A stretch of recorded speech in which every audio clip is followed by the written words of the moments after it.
네, 안녕하세요. 허브경로TV의 최고영입니다. 오늘 볼 종목은요, SK바이오사이언스라는 종목을 좀 보도록 하겠습니다. 일단은 뭐 싱가포르의 헤지펀드가 압박을 계속하고 있죠. SK바이오사이언스 주식을 팔아라 이러면서 좀 SK케미칼을 조금 압박을 하고 있는데, 이게 지난 9월에도 한번 있었습니다. 9월에도 한번 있어갖고 그때 이제 케미칼의 주식은 뭐 팔거나 그러지는 않았고요. 좀 다른 방법으로 조금 잠재웠다 이렇게 좀 보면 되는데, 타일렀다라고 좀 보면 되는데, 한 3개월 정도 지나고 나니까 다시 한번 또 요청을 하고 있는 모습입니다. 뭐 쉽게 팔 거라고 생각하지는 않고 있고요. 오늘 흐름을 보니까는 아무래도 이 주주들이, SK바이오사이언스의 주주들이 케미칼이 이 물량을 좀 던질까 하는 그런 두려움보다 노바백스가 조만간에 승인이 나올 것이다 라는 기대감이 더 많이 반영이 된 것 같죠. 그러면서 오늘 한 4%, 5% 정도 반등이 나왔다, 그렇게 좀 생각을 하시면 될 것 같고요. 좀 내용을 좀 자세히 좀 들여다 본다라고 하면은요, 일단 백신 가격은 결정이 어떻게 됐는지는 모르겠어요. 그 모더나라든지 아니면 화이자 같은 경우는 뭐 2만원에서 3만원 사이로 결정이 되어 있었던 부분이기 때문에, 근데 이제 뭐 노바백스 같은 경우는 뭐 15,000원 이렇게 얘기가 나오긴 했습니다. 근데 아스트라제네카 같은 경우는 뭐 4,000원에서 5,000원 이렇게 얘기가 나왔죠. 그러면 여기서 좀 단순하게 좀 비교한다라고 했을 때, 우리가 매출은 아니고 가격이 한 3배 정도 차이가 난다라고 관점에서 본다라고 하면은, 아스트라제네카를 위탁 생산하면서 나오는 그 금액보다 노바백스를 위탁 생산을 해서 나오는 그 금액이 더 클 수 있다라는 것을 우리가 좀 단순하게 계산을 해서 좀 알 수 있지 않을까라고 생각을 합니다. 우리가 실적을 본다라고 했을 때 거의 뭐 매출액이 한 4,781억 정도고 영업이익이 2,200억 정도가 나왔는데, 전년 대비 굉장히 많이 성장을 했습니다. 이 부분이 아무래도 이제 아스트라제네카 원액 생산이라든지 위탁 생산, 거기다가 노바백스는 위탁 개발 생산은 진행이 되지 않고 원액 생산은 이렇게 두 군데서만 진행을 하고 있거든요. 근데 내년 정도가 된다라고 하면은 아스트라제네카가 계약이 종료가 된다, 이런 얘기가 나오고 있잖아요. 그래서 그 부분이 아스트라제네카가 이렇게 조금 사라진다라고 해도요, 지금 원액을 두 개의 라인에서 노바백스 물량을 생산하고 있거든요. 근데 만약에 한 라인에서 생산하고 있는 아스트라제네카가 계약이 끝난다라고 하면은, 이 원액이 아니라 그냥 시제품을 만들 수 있는 라인으로 변경을 해서 사용할 수도 있다, 그렇게 좀 보면 됩니다. 말 그대로 만약에 이제 노바백스가 다음 주에 승인이 난다라고 했을 때 좀 빠르게 진행이 되면 우리나라도 올해 안으로 승인을 내줄 수 있는 거고, 그렇게 된다라고 하면 SK바이오사이언스 입장에서는 내년 1분기 뭐 1월부터겠죠.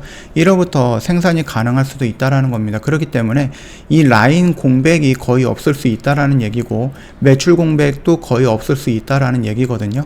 그래서 우리가 그러면은 아스트라제네카를 위탁 생산을 하는데 노바백스는 지금 승인이 안 나서 생산을 못 하는데, 뭐 1분기든 2분기든 또는 한 달이든 두 달이든 계속해서 지연이 돼갖고 노바백스 생산하기 전에 아스트라제네카 위탁 생산이 끝나게 됐을 때 그 놀고 있는 라인에 대해서 어느 정도 피해를 받지 않을까라고 조금 걱정을 하셨던 분들도 있을 건데, 그런 부분은 최소화할 것이다 라고 좀 보고 있는 거죠.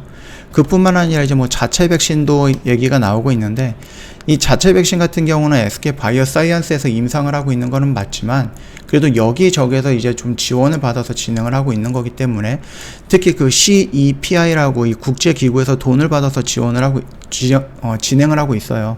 그러다 보니까는 이 자체 백신이 나온다라고 한들 이 백신 가격을 SK바이오사이언스에서 독단적으로 설정하기는 조금 어렵다라는 거죠. 이 CPI 같은 경우는요, 국제기구이기 때문에 백신 가격을 무리하게 높여서 잡지를 못한다라는 겁니다. 그렇기 때문에 두 가지 지금 관점이 나오더라고요. 아직 다른 증권사에서는 모르겠는데, 키움에서는 뭐 3,000원에서 4,000원 정도, 그 다음에 신한금융투에서는 나왔던 게 뭐 2만원, 3만원 이렇게 좀 얘기를 하고 있어요. 그래서 지금 내년에 우리가 예상하고 있는 매출액이라든지 영업이익이 두 개의 증권사에서 나왔던 예상치가 굉장히 차이가 큽니다. 10배 정도 차이가 날 거고 8배, 5배 정도 차이가 나기 때문에, 이거 같은 경우는 일단은 백신이 나오고 나서 가격이 얼마 정도 형성이 되느냐에 따라서 좀 다를 거다, 그렇게 좀 말씀을 드리면 될 것 같고, 이게 화이자라든지 모더나라든지 아스트라제네카, 얀센의 가격이 어느 정도 책정이 되어 있다라고 해도 그거를 계약하는 나라에 따라서 또 금액이 차이가 있거든요. 지금 보면은 뭐 유럽이라든지 이런 데에서 보면은 뭐 2만원에서 26,000원 요 정도 사이인데, 이스라엘 같은 경우는 물론 7만원 넘는 금액으로 계약을 했다라고 합니다. 그렇기 때문에 이 금액은 딱 정해져 있는 것은 아니다라고 좀 생각을 하면 될 것 같아요. 어떤 나라에 좀 파느냐에 따라서 금액적인 차이가 있을 것 같고, 다만 지금 내년에 우리나라에서 뭐 자체 백신이 나온다라고 했을 때 그게 지금 선진국으로 들어가기는 조금 어려울 것 같죠.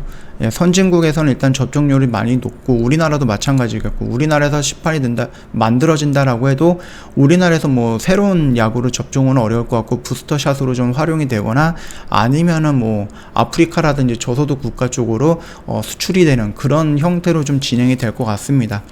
어차피 CEPI 이 국제기구의 성격이 그런 기구다 보니까 좀 그렇게 생각을 해주시면 될 것 같아요. 뿐만 아니라 이제 노바백스도 2천만 도즈, 그래서 4천만 도즈죠. 그래서 2천만 명이 맞을 수 있는 물량을 선구매를 하긴 했는데, 이미 우리나라도 80%, 90%에 가까운 그 접종률을 보이고 있으니까 이 백신을 어떻게 해야 되느냐, 유효 기간은 있을 거고, 부스터샷으로 돌리자니 우리가 화이자는 내년에 화이자를 맞을 수 있는 부분이 굉장히 많은 약을 일단은 확보를 했거든요. 그러다 보니까 남아도는 백신들을 어떻게 해야 되느냐, 그런 문제들도 있을 것 같습니다. 자, 그 뭐 남아도는 백신은 뭐 나중 문제고요. 지금 당장에서 우리가 좀 기다리고 있었던 이슈는 뭡니까? 노바백스가 뭐 유럽도 좋고, 미국은 아직 신청을 안 했죠. 뭐 유럽도 좋고, 영국도 좋고, 아니면 뭐 WHO도 좋으니까 그쪽에서 일단은 긴급 사용 승인에 대한 신청에 대한 승인을 내줘야 된다라는 부분입니다. 그게 일단은 나와야지 우리나라도 뭔가를 하지 않을까라고 생각을 하고 있고요. 그리고 연말에 FDA에다가 신청을 한다라고 했는데, 여기에서도 어느 정도 반응을 좀 보지 않을까, 그렇게 좀 보고 있거든요. 근데 일단 뭐 긍정적인 뉴스는 뭐 다음 주 중이면 어느 정도 결과가 나올 것이다라고 긍정적인 멘트들이 나오고 있으니까 차트가 조금 움직이는 모습들이 좀 보여지고 있는 거죠. 여기에서 지금 우리는 박스권 안에 있기 때문에 이 자리에서 뭔가 적극적인 대응은 필요 없어요. 어차피 이미 이날 다 진행이 되지 않았을까라고 생각을 합니다. 그렇다라고 하면은 말씀을 드렸듯이 노바백스의 위탁 승인, 뭐 긴급 사용 승인 신청에 대해서 사용 허가가 나온다. 그러면 이 라인을 돌파하는 재료가 되겠죠. 그리고 나서 이 안에서 다시 한번 놀다가 나중에 어떠한 재료가 나오면서 신고가로 돌파하느냐, 임상 3상에 대한 긍정적인 결과가 나왔을 때 전 고점을 돌파하는 신고가 영역으로 들어가는 이런 파동의 흐름이 나오지 않을까라고 생각을 합니다. 그 뒤로 이제 뭐 우리나라에서 이 임상 3상이 뭐 수만 명을 대상으로 했던 3상이 아니라 비교 임상이잖아요. 그래서 다른 데 같은 경우는 막 2만 명, 4만 명 이런 숫자를 가지고 진행을 하는 임상인데, 이 노바백스 SK 바이오사이언스에서 자체 백신하는 것은 한 4,000명 정도로 진행을 하고 있거든요. 그러고 이걸 이제 또 비교 임상이다라고 해갖고 뭐 노바백스랑 똑같은 플랫폼을 이용하고 있기는 하지만 노바백스랑 비교한 게 아니라 아스트라제네카랑 또 비교를 했다라는 겁니다. 그렇기 때문에 이 부분이 우리나라에서 오케이 사인이 나온다라고 한들 뭐 유럽이라든지 미국이라든지 아니면 뭐 WHO에서 뭐 비교 임상에 대해서 오케이 사인을 해줄 것인가 라는 부분들도 있을 거거든요. 근데 그 부분 같은 경우는 이제 내년 한 3월 이후 정도나 고민을 해봐야 되는 부분이고, 지금 당장에서는 노바백스 사용 승인, 그 다음에 임상 3상에 대한 긍정적인 결과 발표, 요 정도만 좀 지켜보면 되지 않을까라고 생각을 합니다. 지금 자리는 뭐 그냥 박스권 상단에 있다, 그 정도까지만 좀 참고해 주시면 될 것 같고요. 저 허브경제TV 홈페이지 놀러 오시면은 아까 전에 보셨듯이 뭐 텔레그램 채널 입장하는 방법 깔끔하게 정리해놨으니까 참고하시면 되겠고, 혹시라도 이걸로 잘 모르겠다라고 하시면은요, 여기 보시면은 저희 바로가기 버튼이 있습니다. 그래서 요거를 눌러주시면 화면이 이렇게 변경이 될 거고, 열기라든지 조인 버튼 눌러주시면은 이쪽으로 연결이 될 겁니다. 옆에 보시면 아시겠지만 저희가 장중에 실시간으로 어떠한 이슈가 나오면 그거에 연관되어 있는 종목들이 뭐가 있는지 깔끔하게 정리해서 바로바로 올려드리기 때문에 혼자서 뭐 여기저기 찾아가면서 재료를 찾거나 뉴스가 뭐가 있는지, 어떤 종목이 연관되어 있는지 뭐 시간을 들여서 찾는 것보다는 조금 더 시간적인 여유를 느끼면서 다 볼 수 있는 채널이다라고 좀 말씀을 드리도록 하겠습니다. 자, 오늘 영상은 여기서 좀 마칠 거고요. 영상 도움이 됐다 그러면 구독과 좋아요 한번 부탁드리겠습니다.